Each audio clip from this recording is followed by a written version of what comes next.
What is up, CB 101? If you guys are catching this on the replay, let me know where you're tuning in from. I'd love to know where this group is expanded to. And if you guys want the video series that we're going to be compiling and putting together, it's really going to be a program and a training on how to get started with affiliate marketing. Drop an emoji and we will get that to you as well. So I'm really excited to dig in today because I find that a lot of really entrepreneurs miss this mark. They miss this point and they go out and they start trying to sell something and people don't buy.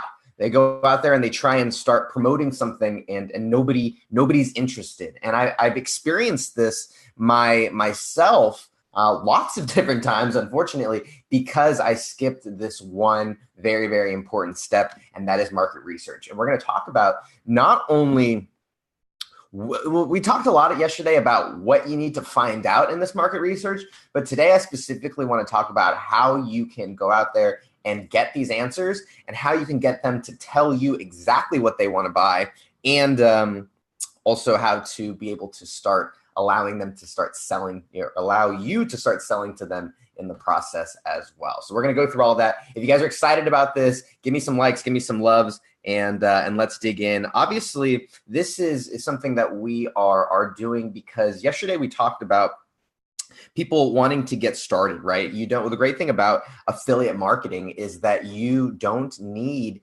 a product or a service of your own to get started in. And it's where a lot of people in the business and a lot of influencers, a lot of entrepreneurs get started in. But one thing that most people skip is this market research, okay? And so what we're going to do is we're going to talk about the specifics on how you guys can conduct market research and how you guys can get these answers on specifically what they want to buy. So Johnny, what's going on, my man? Thanks for tuning in. Guys, if you guys are catching this live, I'd love to know who who's here. And if you guys have questions, definitely throw those down there. We'll talk about them. I'd love to know, are you guys, just to kick it off, give me a Y or an N. Are you guys currently utilizing affiliate marketing, and are you currently generating income that way? Give me a Y, or if you're not, and this is something that you're interested in, give me an N, and just kind of give me some perspective on where you guys are at. So let's dive in, and I'll give you an overview before we get into them. Okay, so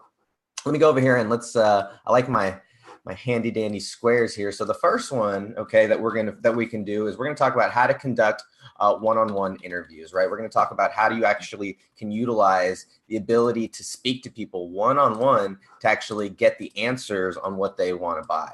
The second thing that we're going to talk about is we're going to talk about, surveys,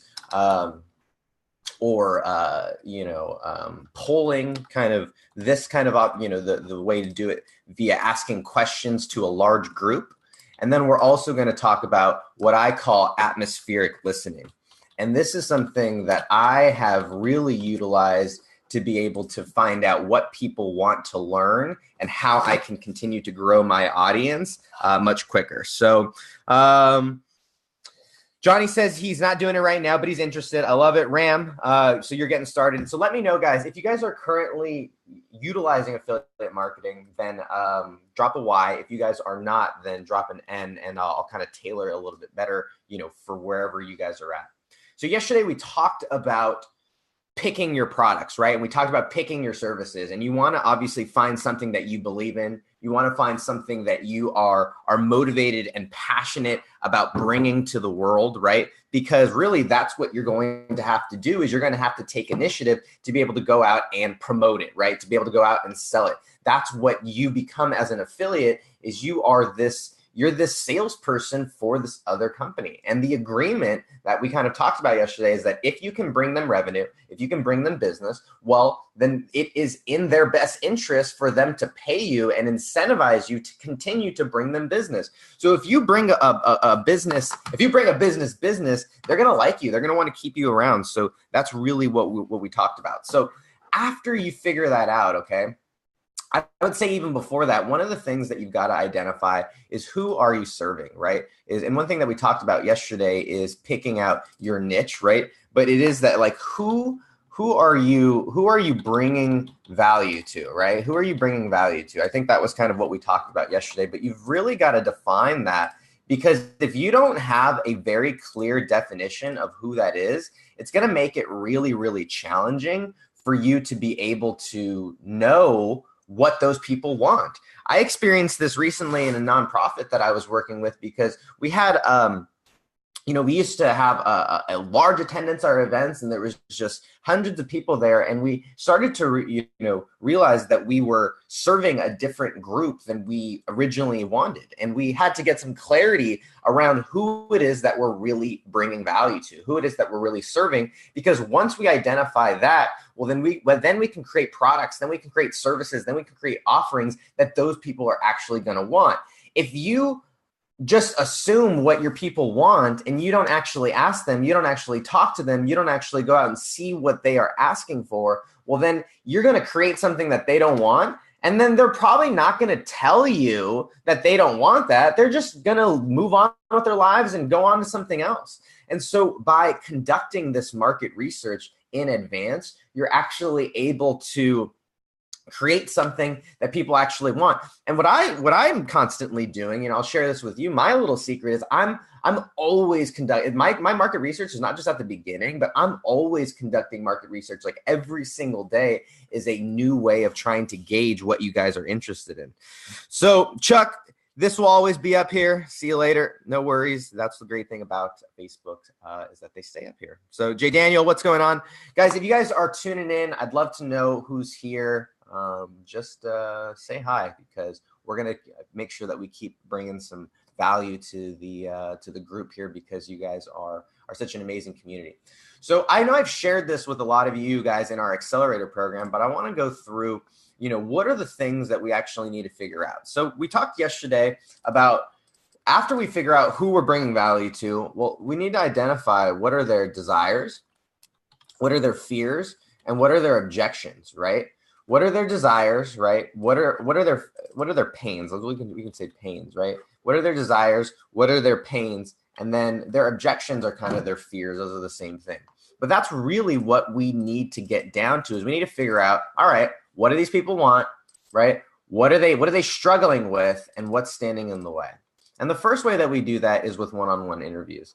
And what's great about that is that this really cuts to the mustard as quickly as possible. So if you want to get an answer as quickly as possible, if you want to build a relationship as quickly as you can, if you want to really find out as thoroughly as possible what your customers, what your potential clients are experiencing, the best way to do that is one-on-one interviews. And the way that you can do that is you can just reach out, right? You can just reach out to those people, and those people who fit your target market, those people who fit your ideal client, your avatar, whatever you kind of want to call them. And you can just ask them and say, hey, I'm working on this project to help people like you, or I'm working on this project to help dentists. I'm working on this project to help real estate agents. I'm working on this project to help whoever I'm serving, right? Whatever kind of niche I'm serving, e-commerce stores, plumbers, roofers, whatever it is, right?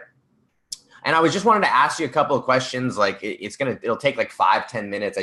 I'm trying to do some research to make this project a little bit better. Do you have like 15 minutes to spare? Can we hop on a Zoom call? Can I take you to lunch? Can we take you to dinner? Whatever it warrants to be able to give some sort of value to them, right? Whether that's a dinner, whether that's a coffee, whatever it is, right? Like, let's not forget that we're taking someone's time. However, a lot of times just asking people like that, right? Just really going through and taking the time to talk to people one-on-one, you will find out that there are so many different opportunities for you to be able to provide value to those people that you didn't realize before. So you one-on-one, you ask some questions. So, hey, I'm really looking to help dentists. And what we're doing is we're putting together this system. We're putting together these, ways of generating leads or whatever it is. I'm curious about, your guys' practice. What do you guys do to generate leads? What's currently working? What's not working? What have you guys tried in the past that worked? What have you guys tried in the past that didn't work? what's your main goal within the organization? What are you trying to do? Are you trying to increase revenue? Are you trying to increase profit? Are you trying to increase expenses? Are you trying to grow your team? Are you trying to work less? Like, what are you trying? What's your real goal as a business owner? These are all things that I want to ask my potential clients, so that when I'm writing my copy, so when I'm creating my ads, so that when I'm designing my sales pitch, I actually know what it is that they are looking for. And if you just assume that you know what they're looking for, if you just assume that you know what it is that they want, well, then you're going to hit sometimes. But oftentimes what you'll find is that in these interviews, you stumble upon things that you wouldn't have never realized unless you were actually in the business, right? You would have never, things that you would have never realized unless you were actually, like in that industry. So it's really, really valuable. I just think about, I was talking with my cousin who is a real estate agent. And for him, we were just kind of chatting back and forth. I wasn't pitching anything, but we were chatting about the business, and he was talking about how he moved organizations because he was getting, he had a ton of like broker fees at his old brokerage, and now he's able to pay a lot less and keep a lot more of his money. And so I'm like, well, that's kind of interesting, right? Like the fact that that's something that they're going through. Well, I haven't, necessarily worked in how that's going to play into my marketing, but it's those types of small little things that come up that you can now use to inform your marketing, your sales processes, right? So one-on-one interviews is huge. I'm going to take a look here, see if we got some questions. John, what's up?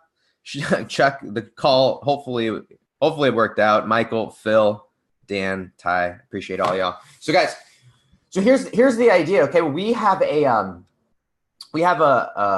obviously, I wouldn't be talking about affiliate marketing if I didn't have an opportunity for you to get started. So if you guys want our guide and our training series on how to get going with affiliate marketing, drop an emoji and we'll get that to you, because we want to provide an opportunity for people who are just getting started, right? And when they, that way they don't have to figure out all the answers. They can just figure out the answers that they want to work on. I think that's really what's so exciting about our Business in a Box program. So if you want more info on that, let me know. All right, so let's talk about the second thing, and that's surveys and polling. And what's really, really cool about, what we do and kind of talking about it in this group is that conducting surveys and conducting polls with your chatbot is so it's so easy, right? Like I think about it. I'm going to hop over here and let me take a look at I'm going to see if I can pull it up. Training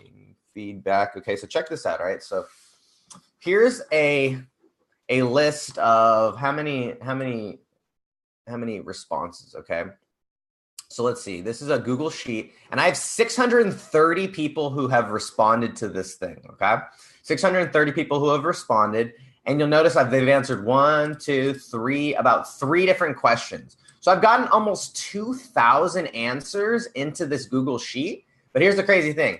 All of this was done, all automated, all through the chatbot. And I'm not showing it here, but I have all of these people. They became leads, right? They became subscribers when they gave me this information. So that's really, really incredible about chatbots specifically is that you can get and look at all this data that I can use. 600, almost 2,000 responses about why do you think I know so much about what you guys want to learn, right? Because I asked you guys. That's really, really, really an important part of this thing is to actually create an opportunity for them to tell you what they want. Just ask them, right? So that's big. Let's see. So that's surveys, right? What do you ask? The same things, right? What are their desires? What are their pains? What are their objections, right? So for here, it's like, what are your main goals? What are you trying to accomplish? What are you trying to reach both externally, right? Like what are they, how much money are they trying to make? What are the shiny objects that they're trying to get? What kind of levels are they trying to get to?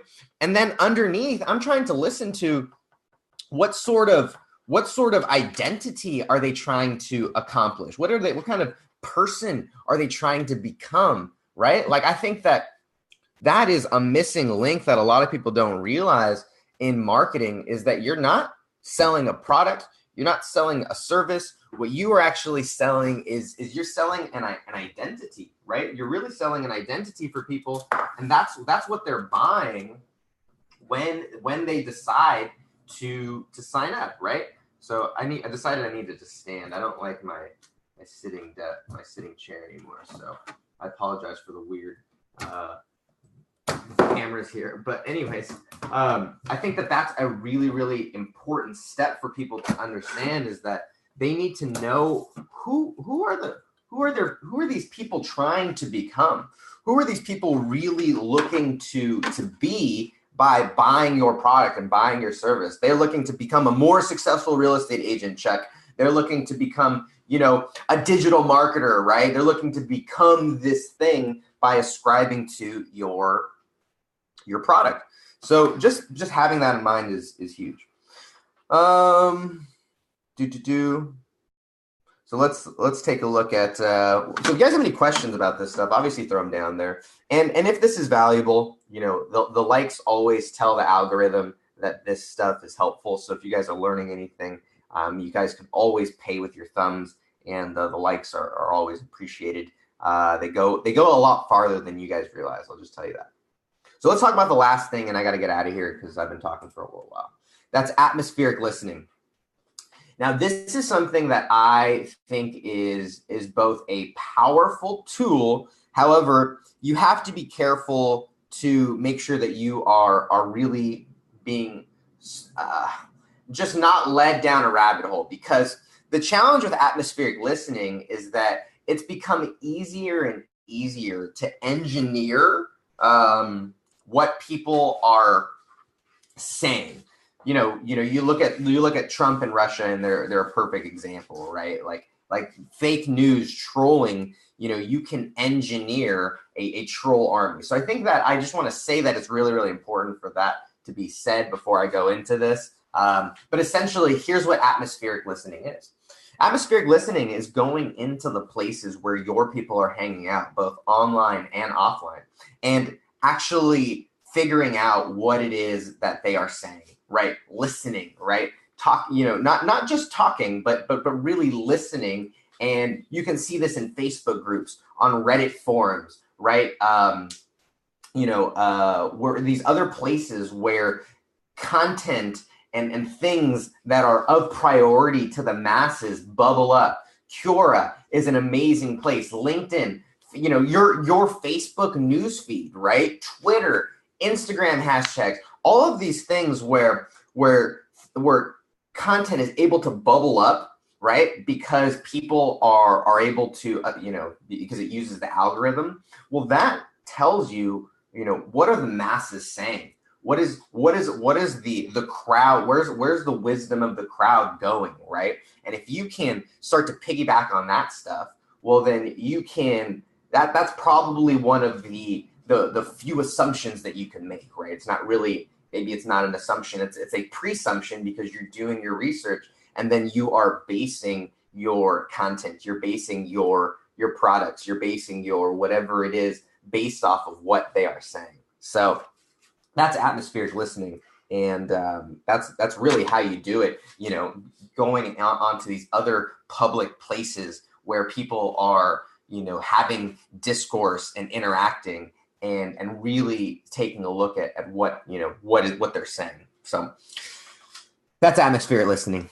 All right, so that's those are the three things. So those are the three ways, guys. And if you do that before, right, you're going to know what your people want. You're going to know what your people actually are going to buy. They're going to tell you what they want to buy, right? So do all that, and then you can start making money through affiliate marketing. And we're going to be doing a lot more just affiliate marketing training, because we have our accelerator program. And before the accelerator program was just a training. It had a bunch of templates. It had a bunch of trainings, a bunch of content that's available. But now our accelerator program actually includes softwares that you can promote, and an affiliate program for you to be able to make money off of as well. So that's selfishly why we're sharing this with you, because we want our community to be able to benefit and profit from this stuff as well. So with all that said, if you guys have any questions, throw those down there.